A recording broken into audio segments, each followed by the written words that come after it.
Nakatanggap ng iba't ibang tulong mula sa Cebu Provincial Government ang 2,000 manggagawa sa transport sector sa Cordova, Cebu. Nabigyan din ng libreng bigas ang mga barangay workers. Yan ang ulat ni Jessie Atienza ng PTV Cebu. Bit-bit ang iba't ibang serbisyo para sa mga kababayan.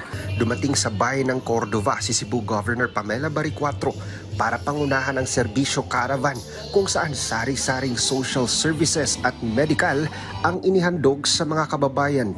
May libreng mga salamin sa mata at gamot. Nasa halos 70 na mga habal-habal drivers ang binigyan din ng tig 3,000 pesos na financial assistance. Ako anak, 5 ka buok. Ako rin ang trabaho. Gusto dyan. Pamela akong na pangapan. Tawato nga ako. Ako kayo nagkalipa. Pasalamat mo sa 5. Kapinor pa ang Baricuatro. Nilinaw naman ng alkalde kalaan ang tulong pinansyal para makapagsimula sila ng panibagong pagkakakitaan. Actually, ang habal-habal, nag-istorya na gid minigo, ang habal-habal nga pasahero diri, ang mamasahero sa lungsod sa Cordova, amo ginang gibawal. Amo na siyang gi-discourage.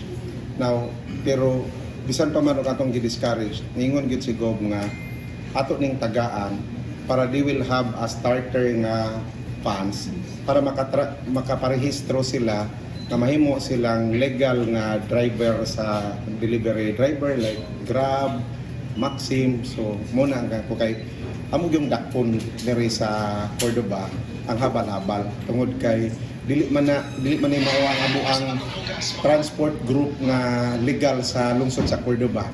Samantala, kilo-kilong bigas naman ang pinamahagi sa nasa 2,000 drivers mula sa transport groups. Maging mga nagtatrabaho sa barangay ay nakatanggap din ng libreng bigas.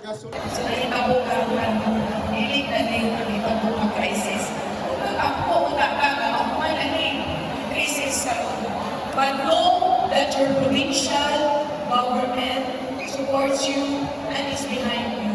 Mauna, Mayor, know na amin sa iyong litoral at suporta ka ninyo. Daghan kayo salamat sa inyong pag-anti ng Butaga. Ako nalipayo tayo ng ating himamat minutanan na Patuloy na mag-iikot ang Cebu Provincial Government sa mga malalayong bayan sa lalawigan upang maghatid ng tulong sa mga apektadong kababayan.